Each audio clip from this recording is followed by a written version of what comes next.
Welcome back to the Boys in the Iceberg, the podcast, where we watch The Legend of Korra. As always, I am Caleb Ader. And I'm Harley Davis. And thanks for joining me again. Yeah, here, Harley. I'm back, man. Thanks for having me. Yeah, guys, one of us took a break last week, and the other had to do all that editing. I would say by the sound of the podcast that I listened to just for a little bit, both of us took a break last week. Oh no, I had to come through. I legitimately went back and listened to every episode to find funny, informative, or just good podcasting. And you genuinely came up with nothing. Yeah, but I did go back through and listen to every episode, so I feel like that counts for something. Okay, so we got some, and I know that you guys don't care about Korra. Okay, first of all, let's just get that out of the way. You guys don't care about Korra. We don't care about Korra. But we got to watch it. We got to do this, okay? We got to see this to the end. We're a man of morals. We're a man of moral high standings. I'm a completionist. Mamas didn't raise us any other way.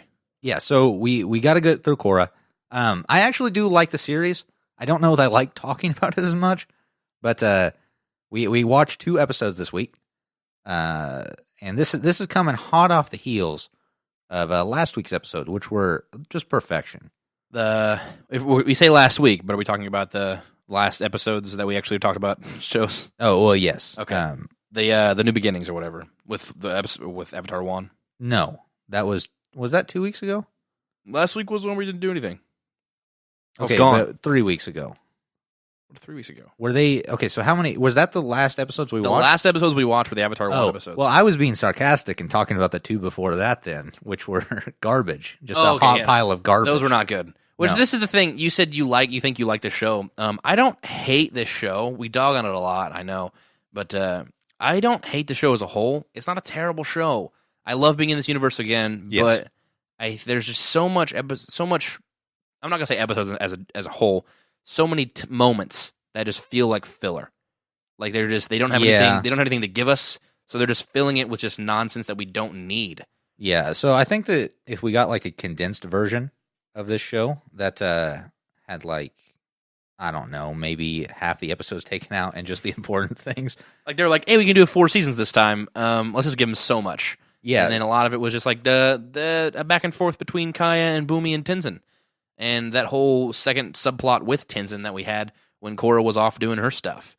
When they had, Yeah, we didn't need any of that. We didn't need any of that. Give us more Korra. Give us some more of the main character. Yeah, but you don't even like Korra. Well, I don't at this point in time because, not the show, the character. When I first watched it, I didn't hate her. I actually liked her.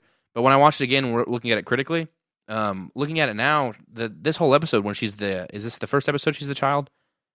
The second episode she becomes a child. Oh, yes. She's just a whiny little brat, and they portray her as a child, and she just starts angering all these spirits. We'll get into that later, but it's just she's annoying now, and she never has any character growth. She's just annoying, and she's hothead the entire time, and she never changes anything. And people evolve, man. I'm not the same person I was in 7th grade. No way, no how. Yeah, of course. Well, yeah. Okay. I wish I said no way, no how. I'm still Harley Davis. Yeah. But Okay, so with that, why don't we actually get into some of the episodes? Do you have the overview pulled up? I do have the overview pulled up. It's actually right here. Korra seeks Tenzin's help to enter the spirit world for the first time. However, their attempts prove to be futile until Jinora comes to Korra's aid. Meanwhile, Mako and Asami rekindle their relationship, though Mako's investigation into Vako's, I forgot his name last time, affairs lead to the Firebender's arrest. Yeah, so unnecessary things. Yeah, let's weed out the unnecessary things. Korra seeks Tenzin's help to enter the spirit world for the first time. However, their attempts prove to be futile until Jinora comes to Korra's aid. All of that is fine, but when it says meanwhile, Mako and Asami rekindle their relationship, we don't need that. Because, I still hate Asami. Though Mako's investigation into Varric's affairs lead to the Firebender's arrest. Why are you giving us the subplot? So, yeah. What's it doing? Well, okay, so I think that they're trying to still include the characters because we now have our same core group of characters like Avatar The Last Airbender. We have to have the team. But they're not together. I understand. They've been not together for a long time. The heads of the people making this or people telling the people making this what they need to have is like, oh, well, this worked once. We got this team. We need another team now. And I get now that, like, in real life, they're adults and they're going about their separate ways because it's what you do when you're an adult. You know, your friends that you were friends with way back when, you're not necessarily friends with all the time. Except for me and Caleb, we'll be lifelong buddies until we die. Yeah. Anyways, Thanks for that. But yeah, I think that it's sort of a rule. Whenever something says "meanwhile," it's not as important, or else it would have been first. And I think that that's just a good rule with Korra. If it would have been like, meanwhile, an assassin creeps up at Korra and she follows him around the entire episode, and we don't know who this assassin is. Who is this strange fellow? I've been like, that meanwhile is pretty cool. But this meanwhile, you're like, I don't care about Asami right now, and just by association with Asami, I'm starting to not like Mako. I think that right now what we can say is that if you would split these two different shows, because there are two different shows going on right now. We have Korra and we have Mako and the rest of the people, and they're kind of related, but there's no like actual connection. You can't. There's no physical connection or anything like that. Yeah, like, okay, so how Asami comes into this first episode is we cut back from Korra's little adventure with Tenzin and the gang. Okay, so first we got to say Korra just shows up at where Tenzin and everybody else is at. Conveniently. Is it the east? It's the one where Guru Patik. Yeah, Guru Patik was there with Aang, and apparently this is the most spiritually connected of the air temples, which that seems a little ridiculous to me, right? I mean, it doesn't matter to me at all. I mean, it's just for plot convenience, so they don't have to fly to another place. Yeah, but they could have just made him somewhere else, right? It's fine. Anyway, so Tenzin is on vacation with his family, and that includes his sister Kaya, his brother Bumi, his wife Pima, and their newly born child Rohan. Muster the Rohan. It's Rohan. And Milo, and Ikki, and Jinora. And Jinora is really the only one we need in this episode. Yes. I guess that it would be cool if there was like I get the back and forth between whether or not he can go in, Tenzin, when I say he, can go inside the spirit world. I would get that between him and Jinora, but I don't need the rest of the characters to be there. Yeah, I think they that provide nothing for me. Bumi and Kaya, they're unnecessary. Pema's not even there. Given lines, she's there physically. She says something to Jinora. Maybe she does. She's like, "Oh, that's so great of you," or something. Like wow, moral support. Thank you, Pema. But yeah, I just don't think that. I think that it was good character development for Tenzin because up until now he's been the patriarch of the family. He's known what to do. He's like a spiritual leader. But now we get to see that he's not all that. Well, not all it's cracked up to be. No, he's not. He's not everything we thought he was necessarily, because he does have some downfalls on the realm of spirituality. Yeah. So his thinking is his Korra comes back and she apologizes to Tenzin for betraying him and going with Unalaq. And she's like, "Hey, Unalaq was kind of a douchebag, and I see that now. It's kind of a douchebag. And you're kind of not a douchebag, so I see that now as well." Why do you get it? That sounds vaguely Chicago. A douchebag. Douchebag. And so, anyways, let's just make a podcast where we just say douchebag in different accents. That's a terrible podcast. Just for like 5 minutes straight. That's an awful podcast. Anyways, so she comes back and apologizes to Tenzin and blames Unalaq, which is fair. And she goes, "Hey, I'm willing to for you to teach me about the spirit stuff because you're an airbender and you're the son of the avatars. You should be all spirity and whatnot. You've definitely been to the spirit world." And he's like, "Yeah, let's do this." And there were 3 different rules. The rule of 3, again, for entertainment purposes, there are 3 different places they go to try to unlock their spiritness and go into the spirit world. And each time, Tenzin's given them specific instructions on the exact conditions he needs to enter the spirit world, and he's constantly getting mad at people saying, "Oh, I would be able to if you just did this right," or "You're messing this up, so it's causing me to lose focus." But that's not what's going on at all. Turns out, our buddy Tenzin, J.K. Tenzin, cannot get into that's pretty good actually the spirit world at all, which is a bummer, man, because it's J.K. Simmons, man. I mean, that's fine. I love J.K. Simmons, J. Jonah Jameson, but he can't get in there, and we're like, we don't know that until he tells us that he's never been in there, and he's like, it's always been a disappointment in my eyes through my dad's eyes that I'm assuming my dad was disappointed that I'd never done it before.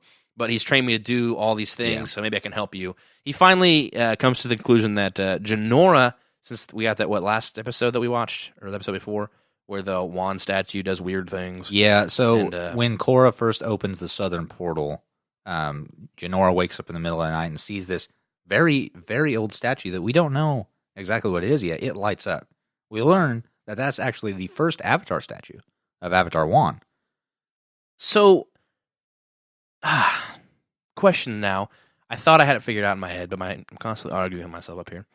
So Juan was around during bending. He was. The turtles gave them bending. Lion turtles gave everybody bending. Yeah. So why did they not just bend a statue of Juan? I mean, I don't know. Maybe I'm like, okay, it makes sense. Yeah, there wasn't a lot of bending. Maybe he's like, I'm the Avatar. And they're like, let's just carve this thing out of wood for him. But they had. Yeah, I guess I don't know. benders. It might be from the wood that holds whatever that one guy. It's the just that evil tree. guys. It's the tree guy. Yeah. Oh no, never mind. Oh, Oh. I was thinking his friend. They It's took just his the friend tree and guy. carved him into it. Yeah, maybe. I don't know. I don't know, man. I don't know the significance of that. Maybe it just is to Well, portray okay, the so- significance of him being so old. What's the evil guy's name? Vatu. Vatu. Maybe it's from that tree in the spirit world or like the bridge. But they closed up the spirit world Okay, but that's not to say that he didn't go in there and grab some wood. just for one statue of himself. Yeah, I don't Like, know. I'm working on a piece. It's of me. Maybe there were tree benders back then. That'd be weird. And we didn't. That That was get to one see. of the bendings on one of the 12. and One of they're the just other extinct lion now. turtles were tree benders. That'd be so awesome. Why Um, would you do that though? Why would you? Why would you? How would tree bendings? I don't know. I mean, they vine bend. There's a bunch of hippies. I guess Don't hurt the trees, man. That'd be awesome. it wouldn't. Anyways, we're getting off topic here. Okay, so yeah, one thing I wanted to say is at the beginning of this episode, we see Jinora playing around with some like bunnies, some dragonfly bunnies. Not just any bunnies though, spirit bunnies. Which, okay, so they say, I don't know about this. I don't know about this at all because they never set it up that Jinora is like in tune with the spirit world.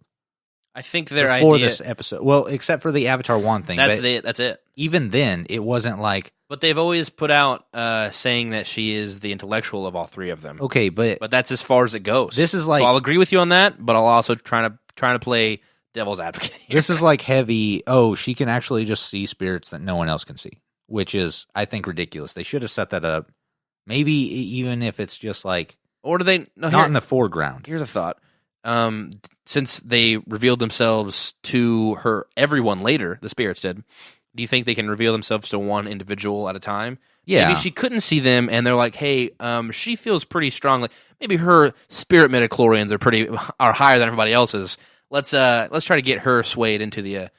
Okay, so they just reveal themselves if to that's her the case, on an though, individual level. then why haven't they done that, or any other spirits done that in the past?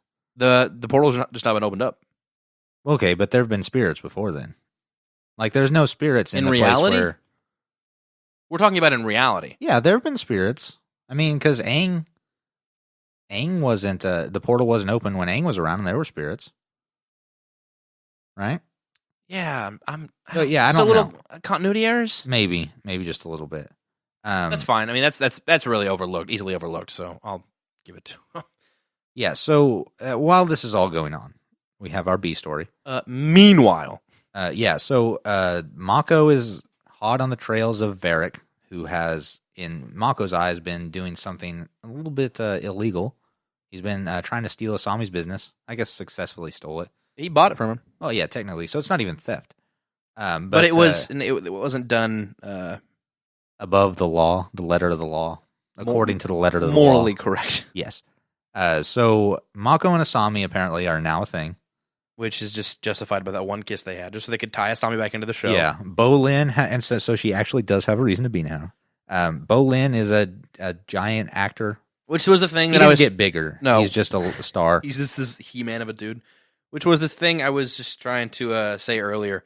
When Asami showed up, the only reason why she was in the episode to begin with was because... Sorry about that. My microphone fell out. The only reason why she was in the episode to begin with was because Bolin was doing his Nuktuk stuff. And That's racist. and she... Like, everybody went on lunch, just for specifics, pointless specifics. Everybody went on lunch, and he's still hanging up there and on the film set. And she shows up, and he goes, "Hey, Asami, what are you doing here?" And he's like, "Well, Varric told me to be here and watch some of the filming." Like, that felt so forced to me. I was like, I guess that they... why do we need Asami in the show still? Asami kind of has a relationship with him now because I think that she's still like working with him with the business. And she might be... I don't know. She might be involved a little bit because I think she still is running the company or whatever. Varric just has acquisitioned it or whatever. So he's the owner of it, and she's like the manager, basically. I think so. That sounds dumb. They don't give us enough information to Like, I don't. There's just not enough information there to draw any conclusion from anything. I don't know. I feel like her presence in the show is forced on the strict reasons of having 4 people in the group again. So Mako's doing a season 1 Korra and telling Asami that someone that she's working very closely with is evil and is trying to. I don't even know what the end game is there. I think he says at one point, take control of the army and start a civil war or something. Does he? I don't know. It's something like You that, just make right? stuff up. No. But Asami's like, oh, well, no, he couldn't possibly be doing that because he's just like,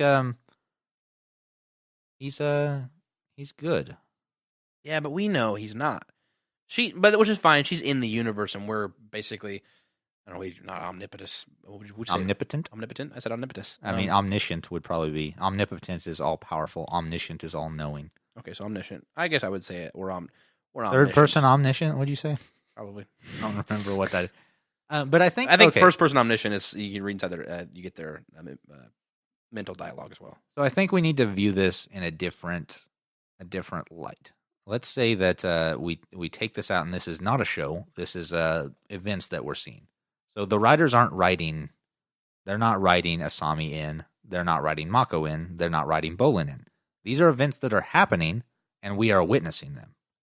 Okay. Does that make it any better for you? No. It doesn't? So you're saying, like, say this was all going on in the background. I get where you're coming from. But then if they're just events unfolding, wouldn't you go towards the more interesting events like Korra? Why do we need to watch? We get a majority Korra. Listen here, camera crew. Why are you just recording Asami and Mako making out in the corner? Because that's where the cameras are, because Varric's shooting a movie. Give us Korra.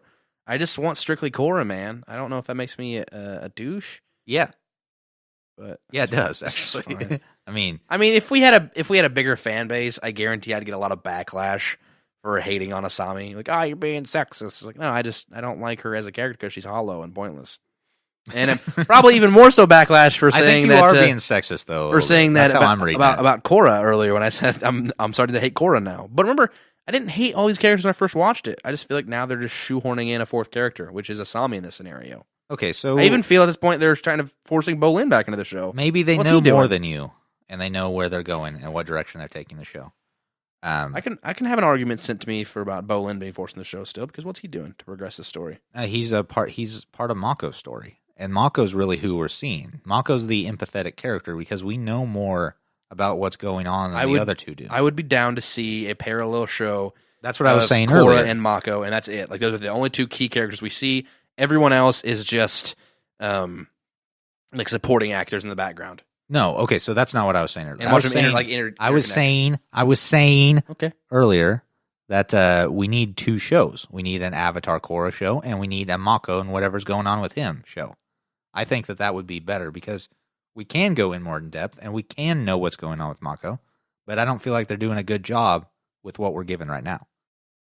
But at the same time, we should have 2 shows where Asami's not neither one of them. You think so? Because I hate her so much. You don't think that we should have? I think that she works in Mako's story. I don't think she works in this story that they're telling. The cool, like the Avatar, the Korra. What were you going to say? The Korra, the Korra show. All right. Yes. Where it's his own individual show, but with all these characters. We split it into 2 universes. Same universe. Sorry, my bad. I didn't mean same universes. 2 shows, their respective shows. You have Korra and you have Mako, which is dumb on this premise because we're talking about avatars. But if you had, would be really cool if you do Korra 1 week and then the next week they come out, they do Mako. That'd be terrible. What was Mako up to this week? Where's Korra at? I don't think that it would make cliffhangers more impactful. I don't think that the shows should be concurrent. Which this is all stupid and we shouldn't be talking about this because this is all dumb. It doesn't make any difference. Hey, let's just wrap this up. Then. Yeah. Okay. So then what happens? Tenzin is still like freaking out because he can't actually get into the spirit realm. Tenzin's mad. Boomy makes a new buddy called Boomju. Oh yeah, they fly around. Janora comes out of the closet that she can see, or I guess the rabbit things come out of the closet proverbially because they're shown to everyone, and we get to Janora has superpowers, guys. And then great then out of nowhere. After that, they find an old place that an old airbending meditation place. And then Tenzin performs a spiritual cleansing of it, and then all the moss and weeds go away, and these bats fly out, and then Korra does her little cool thing that Unalaq taught her to calm the bad spirits, and it cleanses the whole place. Yeah, and she then Jinora and finally Korra got it right. go into the spirit world, and that's the end of the episode. Is it? Yes. Okay, no, because we do get to see some of Unalaq in this episode. Do we? Yes, I believe so, because I have written down in my notes. It doesn't matter. The whole idea of this episode was to get into the spirit world. Hold on. Hey, to get into the spirit world, and then it hums in the last 2 seconds, and the show's over. This whole show, this whole episode was just fluff. It was pointless. Was it, though? It was. Give me what you're going to say. I don't know why this is written down, because I don't know if this is in this episode or not. But I have written down that the Avatar can be killed in the Avatar state because Rava is activated, and that's what breaks the cycle. Does that make any sense? And why would I write that for this episode? I have no clue. I want to dig what you say right there, but I'm not sure it makes sense to my tiny little brain. Okay, so I guess at the end of the episode, Vatu says that he can still feel his connection to Rava, which means the Avatar's not dead. Okay, so what I'm getting from this, and I always thought this was like a really cool way to explain kind of what they had already. Since Rava is the spirit connection for the Avatar, like, would you agree? So when the Avatar goes into the Avatar state, they're accessing the spirit portion. So that's when Rava is in the foreground. Okay. And that's why if the Avatar is killed while in that state, the access is broken because Rava is out in the foreground. Does that makes sense then, right? So then in a couple episodes, I want to bring that back, and I want to talk to you about that. Okay. We can. But yeah, that's the end of this episode, I think. Unalaq has failed to open the portal, so he realizes he needs Korra. And Unalaq apologizes to Vatu, and that's about it. Yeah. Let's do a little bit of trivia. And I say a little bit because there's 2 pieces of trivia. Is it really? Yeah. Korra's narration of events that occurred since Tenzin's vacation parallels Sokka's recollection of Team Avatar's journey in the Day of Black Sun Part 1, the invasion. I think you should start taking trivia and adding like goofs and character revelations just to but the goofs, add more. I don't care for the goofs. The character revelations might, but for one, there's only one goof for this episode. That's true. And it's just that the incense holder disappears when the dark spirit comes out. Ooh. So that's not really, maybe character revelations. That's probably good. Jinora has the ability to see spirits in the mortal realm. Why aren't these in the trivia then? Why don't you just take the character revelations like in the Wikipedia and put them in the trivia? Wouldn't that make sense? I don't know, because these aren't. I don't Were there know if character they're revelations really in the. I guess this it makes sense to put them. Tenzin has never successfully entered the spirit world. We know this. Unalaq has been working to free Vatu from his imprisonment in the spirit world.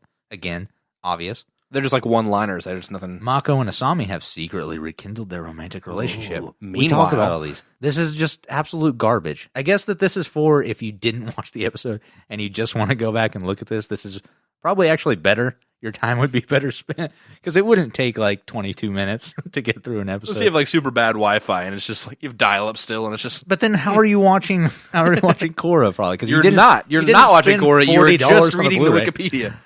Okay, so 2 red SATA mobiles, commonly used by the Triple Threat Triad, are parked outside of Mako's apartment building. Ooh. Did we say that he was framed? We think it's framed. We doesn't think it's established in. Oh, it's definitely framed. Well, he's definitely framed. No, he is for sure. Yeah, but is it established? Or is that the next episode? I think it's the next episode. Continue. I don't even remember Mako and them's story. No, but that's it. Mako and Nam's story. Okay, what was so ridiculous about that warranted mocking me on the podcast in front of everybody, all our fans? You're just going to mock me? Millions of fans. You're just going to Mako me like that? Thems isn't a word. Okay. Say Mako me? Yeah, no, it was a good joke. Get out of here. Okay, we're going to end the episode right there. Or not the podcast the entire episode. See you guys. We're going to take a little break. Maybe read an ad. I don't if my heart's in it. And then we'll come right back.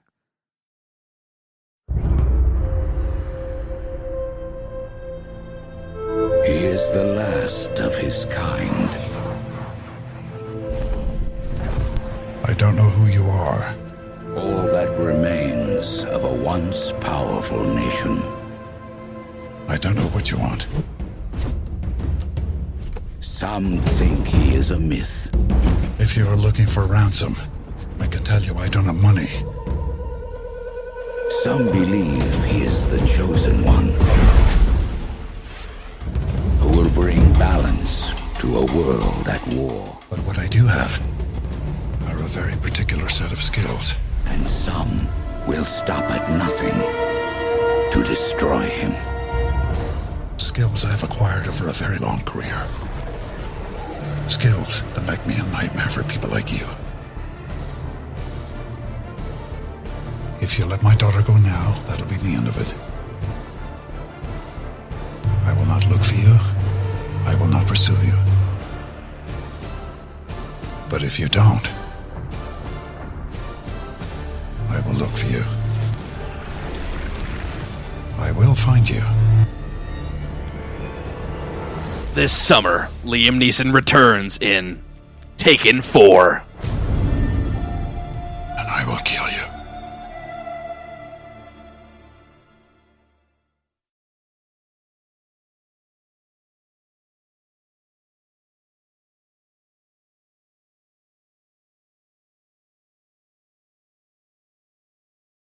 And we are back. Next episode, go.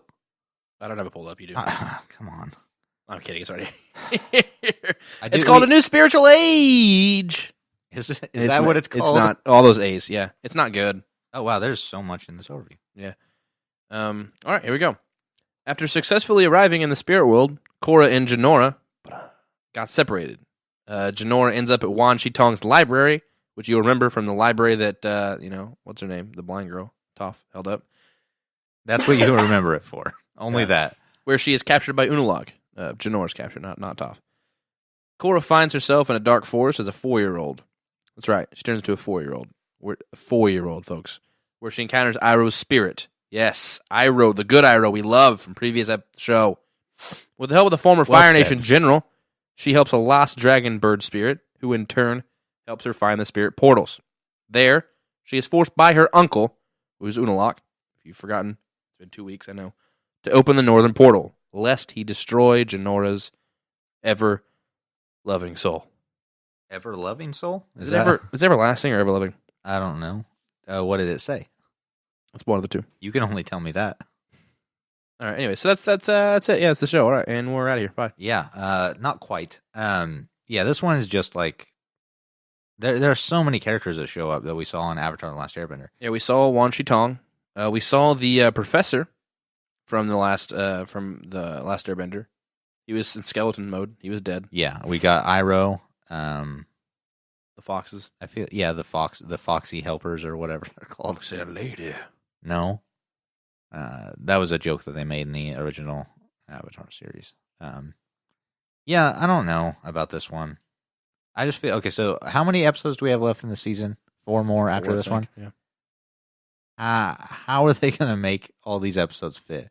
Because I feel like harmonic convergence is almost upon us. As we've been told 1 billion times. Yes, in that exact verbiage. So when I don't know about any of that, but when we first do get brought into the spirit world with Korra and Jinora, Korra starts making a fuss to these little meerkat animal looking things. The foxes? The ones, the groundhog kind of meerkat and things. Jinora's like, "Hey, you got to calm down, or they're gonna get mad at you." And they all attack her and turn to this purple goo stuff, and then they get flushed down this drain thing that comes out of nowhere. Yeah, it's very Alice in Wonderlandy. Like, Yeah. it's like the laws of nature do not exist in this No. place. And they get eaten. They fall into a place, or just a room of water, I guess, and there's no end in sight. And they get eaten by this giant alligator, which in itself is almost like the whale from Pinocchio. It's like a world within itself. And then they get separated as they're being swallowed. Is that how you read that? The whale from Pinocchio? Well, yeah, like that. There's a world inside of it. Kind of. Because to me, if like a white screen flashed, and I felt like they transported someplace else. Are we talking about Pinocchio, or are we talking about the Korra? No, Korra. Yeah, I understand like Pinocchio, but to me, the alligator thing, it felt to me like they had been zapped to another place, not necessarily are inside of it. I don't know. Right? It felt like there was I don't another know. world inside, because That's again, just how laws I of read nature it. just don't apply to anything in here. It's exactly what they could teleport everywhere. Yeah. So then they get separated there. The old, tree and the river routine, and they go their separate ways. And then Korra gets spit out into a very dark part of the world, and Jinora gets spit out into a very light part of the world, because we I think it's because of their hate Korra. No, it's because of their states of mind. Yeah. Korra is angry and Jinora is all happy and spirit. Oh, really? After spirity. almost done with season 2 and Korra's still angry and everything? Yeah, That's I know. some sick character A development. isn't it? shocker. Wow. No, but we get some character development because she is more spiritual now. Just still angry at all the We get spirits. physical character developments, like superpower character developments. All we get. We don't get her actual character developing at all. That's all we got from Aang. Aang didn't develop any. He became a better him. Are you sure? Maybe Aang was just like It is more weird like- because Aang didn't really. We didn't get any character development really from Aang, right? He was always kind of who he was. I mean, he had to face the Fire Lord, but that was only in like the last season. We just got him progressing through the different bending styles. Yeah, but this takes. I will say you're probably right, but Korra takes on like years. Like the progression of season 1. Yeah, to it season is a 4 lot is longer. years. So I think how much is it? Is it a full year? Aang is in just Aang? 1 year. Okay, yeah. So Yeah, I guess that makes a little more sense. that's 'cause my defense to that. He is. How dare you badmouth the last Avatar? I know The it's Last called Airbender. criticism. Dare you? But yeah, so Korra is 18 years old now, and she was 17 the previous season. But I think that this next 2 seasons she is still 18. So all these seasons sort of take place within the same time period. It's fair, I guess. I guess. I So, don't know. anyways, they're separated, and Korra then is so lost within herself. They do this cool thing where the camera pans around and shows her the environment she's in, and the pans back around to her, and she's now a 4-year-old. Which you say cool thing. I think that's stupid, and she shouldn't be a 4-year-old. No, I don't like the 4-year-old thing at I all. understand. I liked the camera transition. Like it shows the environment, and then she turns into a 4-year-old. I hate that she's a 4-year-old because think it that's just dumb. shows how childish she is as an individual and as an avatar. I think that's ageist of you, though. to That's say. fine. I don't care. And then, she's lost in the woods basically, and this bird of sorts, It's like a dragon bird. thingy, comes flying down, and she swats at it. Rightfully so. Because And it was then- flying at her face, so I Yeah. give her a pass on that one. And then she takes it and apologizes to it and says, "Oh, I'm sorry." And then next thing you know, she Because it finds hurts herself. its wing. Yeah, she finds herself with General Iroh. Yes, the Iroh we know and love as Zuko's The actual General Iroh, Yes. and not dumb General Iroh. Zuko's uncle, and he is a spirit now. And he's voiced by Dante Bosco. He is not. No. He might as well be, because his You're wrong. voice sounds bad. Okay, so ladies this is and my gentlemen. argument for that. However long the distance was between Avatar ending and Korra beginning, or this episode of Korra. So Iroh, he hasn't used, the guy who portrayed Iroh hasn't used his Iroh voice in a long time, because you got to remember, he was not just doing a voice, he was doing a voice as someone else is doing a voice, because the guy who originally played Iroh passed away. That's So- all fine and dandy, but it still doesn't make any sense within the world. No, it doesn't sound good. Yes. But it's So fine. He's a professional voice actor. It's nice He to should have learn how to do it. It's nice to have Iroh back for a bit. Because it is off-putting, I should say. It sort of takes you out of it a little bit, because it just doesn't sound like Iroh to me. It doesn't. That's okay. So when I first watched Avatar, I didn't realize that the guy had passed away halfway through Yeah. the last season because it was so good. The transition was so good. But years later have passed. Also, your voice changes in the years. If you compare, if you compare James Earl Jones in the episode 4 as opposed to James Earl Jones in Rogue One, 30 years difference, which is not the same. I didn't hear any difference, actually. So different. You're a clown if you think you're not. Put a red nose on me and some large shoes and put me in a little car, because I guess I'm a clown now. Beep beep, Richie. Anyways, I don't understand the Richie part of that, but you haven't ever seen it? no, I haven't seen it. Seth Green plays a kid named Richie. I don't care about Seth Green. Yeah, you do. Actually, if I'm being honest with myself, I don't really care about Seth Green. Was he the worst part in Scooby-Doo 2 Monsters Unleashed? Oh no, I loved him in Scooby-Doo too. Then but, you do love Seth Green. no, but I don't really care about him. As an individual? Yeah, I don't care He what could he's up die. to. Nah. He could do whatever he wants. I don't care. And if I'm being honest with myself, Well, if I'm being honest, Scooby-Doo was definitely the better of the two movies. you think so? Because I enjoyed it better. But are you sure it's the better movie? I think... Okay, so we definitely rewatched it recently. I did not. I did. I shouldn't say we. We should rewatch it here recently. We Soon. And the first one... recently in the future. Recently we in the should future, we rewatch should. it. The set pieces are gorgeous in the first movie. And the second movie, it just felt... I don't know. I like the sets in the second movie. I don't 'cause hate the second movie, though. I just think the first one is far superior. I just think that the sets were more contained in the second movie. You had a lot more like indoorsy stuff as opposed to the first one. The first one, it felt all open, and it felt like a I felt like I was theme on park an island, yeah. or like a carnival. The second one takes place. It's grounded in the real world, so you're going to different places, and that's where the sets are taking place. Because there's not. Also, the budget on those movies were drastically different. I think it was like $84 million for the first one, Really? and the second one was like $25 million. Wow. Well, so then it's astounding. Drastically different. I think that the second one looks better, honestly. I enjoy the first one more, but There's a lot more visuals in the second one yeah. because you have the twin skeleton eye people, and then you have the pterodactyl, and then you have Scooby-Doo, obviously, the whole movie. I can't think of any other CGI characters. Which that's the crazy, the tar monster. The tar monster. That's got to eat up a bunch of the budget that you just have a CGI dog in almost every scene. Like, yeah. I think it was mocap, though. I think he was entirely mocapped. By Andy Serkis.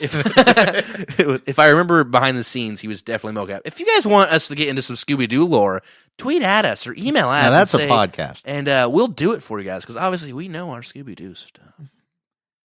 I mean, kind of. I would say I know part of my Scooby-Doo stuff. I know a lot of Scooby-Doo stuff as well. Okay, so I wanted to get to my next two notes, which are why and what. I don't remember exactly what this is in reference to. You're over there just contemplating life as a whole. Like, what? These are deep existential questions that I'm asking myself while watching Korra. Yeah, but Harley, I did want to ask you that. Why and what? So if you could just delve a little bit and just ponder on that a little. I don't know. Okay, let's move on then. Yeah, okay, so Korra meets Iroh, and they're sitting around in what's a true Alice in Wonderland tea party. Like, that's literally what it is. Yeah, because there's this random weird characters around this tea table. There's a giant turnip man. It's a giant red turnip guy. And why? I guess. That's probably what that was. Why is there a giant red turnip guy? But it could be about anything. Our answers have been found. Yes, and Iroh is just, as always, a dispensary of the best wisdom that one could ask for. Uncle I is just dropping truth bombs, man. Just out there dropping truth bombs. I'm pretty sure that he's never said anything that couldn't have been taken as sort of this like a proverb or something like that. It's their actual proverbs. They would Google proverbs. Like, we need something that Uncle Iroh would say. He's like, I got it. Like proverbs.com, and just sends them up. Here's a line. Good. Yeah, so he gives Korra some advice that she needs to go find. She needs to go take the injured thing, because Iroh says that a lot of the times when you're trying to help yourself, it's best to help someone else. So she has to take the dragon thing or whatever it is that she smacked earlier, and it de-rezzed his arm, which is weird. Why are they all pixelated? When people get hurt in this world, they get de-rezzed like in like Tron Legacy. I mean, I guess you could say that. That's a weird. Well, like the girl in that I would movie, say more like Pixels. That's a terrible movie. Let's move on. No. Actually, that's what said you were just dwell on Pixels. This podcast is transitioning into a Pixels podcast. We have to change with the times. Pixels is what the consumers want. That's what the kids are talking about these days, is Pixels with Adam Sandler and Kevin Spacey. How awful. Kevin, wow. I don't think kids talk about Kevin Spacey. Hey, I saw Kevin Spacey in the news, and I said, hey, he was... Oh, wait, that's Kevin James. Yeah, that's fine. It's not. I saw... I know the difference. I saw a thing the other day. Hey, what's the difference between Kevin Spacey and Kevin James? What? A couple 100 pounds, and one of them doesn't have sex with children. That's... So our favorite character, one of my favorite characters, Jinora, ends up in Wan Shitong's library. Another character from Avatar: The Last Airbender. Which is Wan Shitong, which is we talked about earlier, actually, so we don't got to rehash that. I mean, but just for context. So she goes in there, and there's a funny little line about the radios and stuff, and how he thinks radios work with a little tiny little man, and they're playing Which is music. not how they work at all. Can you imagine? But anyway, so that's a pretty funny line, and he goes, "Oh, this is where he has a change of heart." When she goes, "I'm here with the Avatar," Or and he goes, so we think. Well, he goes, she goes, "Oh, I'm here with the Avatar," and he goes, "Oh, you're here with the Avatar, huh? Why didn't you just say so? Feel free." Then he flies away, and you're like, "Oh, why did he have such a change of heart?" Because the last time the Avatar was in there, he kind of just ruined things. Wan Shitong hated the Avatar the last time he was in there. So why was he like this? And then she goes and starts pulling over, start reading books, and then the fox helps her to find the right book, and she finds some stuff about harmonic convergence or whatnot. I don't know. I wasn't listening. And Vatu. And then Wan Shi-tong comes back with Unalaq. And Unalaq and Wan Shi-tong are now buddies. Because Unalaq hates the human race as much as Wan Shi-tong does. Yeah. Which is weird because Unalaq is a human. But, people do it, I guess. Wait, people do what? Fictional things. They side with the idiots. Oh. Okay, wait, who's the idiot in this case? Both of them? Wan The Shi-tong. idiots are Wan Shi-tong only knows 10,000 things. Yeah, that's weird because we talked about that a little bit. Like, that's not very many things, right, to know? I mean, like, I feel like I know let's 10,000 just one things. day, let's just sit down and just mark how many things we know. And just stupid things like, I know the color blue. But I don't think that you could necessarily count that. Like, there shouldn't be any, limitations. Like, on but what you could know. just, I feel like know you could my just first and last name. You could just get 1,000 pictures. I know that, and then say whatever's in the picture is this. But it has to be 10,000 pictures. Well, okay, yeah, but or I know that this is the letter Z. Like, obviously, I already I know have 26 that. things. Right I there. know that is a computer. Like how, I feel like that's very easy. It would just take a long time. Anyway, so he only knows 10,000 things. He's a tool, and Unalaq Captures Denora captures Ganora. with the use of her bunny friend. Yeah! So she followed the bunny thing, sorry. Yeah. Yeah, so she followed the bunny thing into the Library. library, which was upside down. That was pretty cool. Which the is spirit world was weird. like a parallel to the actual universe. Like it's right. But it sunk. So the sky of the spirit world would be. Well, what was that scene from Outworld's End, Pirates of the Caribbean? Okay, Up we're is not down. talking about Pirates of the Caribbean right now. That was pretty cool. I guess. But yeah, so the library sunk, but then somehow flipped over and went. I guess I thought he was just going to bury the library in the sand. I don't know, man. Uh, I think you returned it to the spirit world. I think that's Was what he? the plan was. okay, so yeah, he did do that. I mean, we saw the proof of that. We're seeing it now But now Unalaq has Genora, and with that, he has power over Korra. because Korra is an emotional fool. Yes, Korra. We talked about this also. Korra should have killed herself and restarted the Avatar cycle. Yeah, how cool would that be? That'd be super cool. Or a show. Like, give us a new show, and then the end of the show is, I'm going to keep saying show because I've said it like 14 times already. I feel like I already pitched this idea on one of the other, but I pitched it with Korra. Well, let's repitch it, okay? So the idea at the end of this new Avatar show is the Avatar, he or she, probably a he because it's not in silver. I'm kidding. So the Avatar at the end of the show, like season finale of the last season, is given an ultimatum, and it's like he or she does not have a good answer to anything that's happening. So their only way out to win for the moral high ground is to kill themselves. I don't even think. restart the cycle. Yeah, that would be super cool. That'd be awesome. I feel like it shouldn't be the last episode of the last season. I feel like it should be Like, you want like a continuation? like season 2, episode 4. Yeah, that'd be cool. Like if we saw, like we said last time that we talked about this, was if we had like a continuation, like almost like a Doctor Who version of the Avatar. Oh, yeah. Like every time one died, like the next season was just a new child. No, but I'm talking about mid season. You have a death, and then it just cuts to a new Avatar. That'd be cool, man. That'd be so awesome. That'd be super cool. And then you just watch like every episode is another day in that kid's life as growing up from a little 0-year-old baby. What is that? That movie? It's with the boy, about a boy or something. about The boy about the parenthood of a boy or something. parenthood stuff. Boy, It's Yeah. parenthood. it was weird, Yeah, but the they were filmed over like 14 years or something like that. No, but this is the opposite, What where is you're animating every episode is one day of this little baby. Nothing happens. Meh.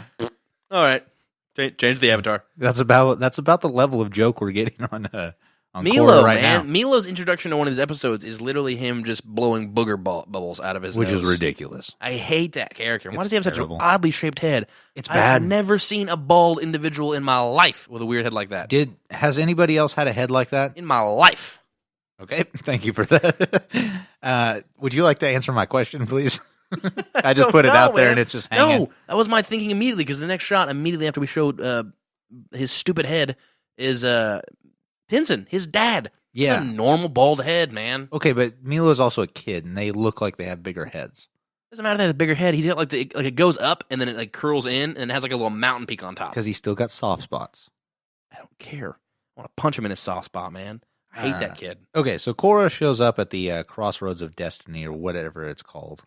What's the Convergence? no? Because that's the event. What's this actual physical place? Because is it actually physically? Like, is it in the physical realm or the spirit realm, or is it like a merger of both? It's in the spirit world. Are you sure? Yeah, technically, no, I'm sure.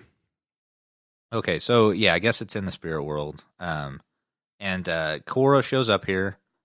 She's taken Puff the Magic Dragon, flew her over, and dropped her off here. That film won't look like a Charizard to me. Really? No, I just thought Puff the Magic Dragon was a funnier dragon name. Yeah, that's fair. Peach Dragon, maybe. Korra's Dragon. We could do Peach Dragon was green. Spin-off. Green, so that's fine. I mean, it's still like a dragon thing that it was just a correlation with dragons. It wasn't necessarily about that. Dumb thing. I could have said like Barney, and that wouldn't have worked because that's a purple dinosaur. He was a T-Rex. I mean, that's fine. Are you sure you're gonna go with T-Rex? Because I think he was. Are you sure? Because I feel like that. I don't know. He doesn't look like a T-Rex to me. Speaking of T-Rex, a segue. You remember the early like Matthew Broderick Godzilla? Yes, it's like a deformed T-Rex. I don't know why we're talking. Such a simple concept for Godzilla. We got way too off topic. Korra shows up at the place where the harmonic convergence is going to take place, or is going to be upon us. And Unalaq has Jinora and is saying, "Hey, open this portal, or I'm gonna kill this girl." No, he'll corrupt her spirit. It doesn't. Same difference. Yeah. Which the one's worse? I don't know. Is that like zombie Korra? We should. That's what the next show is. All the spirits of the. Why people are we get not corrupted. pitching ideas to Knitsko and DiMartino right now? They don't want to make this show because they're just sick. They probably already had all these ideas, and they're like, "No, we're gonna do something stupid." But if we pitch into them like on a serious note, we take our jokes and our satire and we turn it into a serious format and we send it to them via. They don't care. Pigeon or something. Via pigeon, something unique that just catches their eye. How would it get there? I don't know. And how would they know it's the Pony Express? That's not a pigeon. That's a pony. Something different. And the Pony Express is now defunct. Take them out and fine dine them, wine them, and just let's just send them a mail in the postal service. That's what I realize I'm taking you out to this $50 steak, Knitsko, but it's only $50. I've had more, but I want to pitch you a good idea for Avatar 3. And who are you? Why don't you just buy me a steak? I mean, thanks for the steak, but I'm not going to eat it because you're crazy.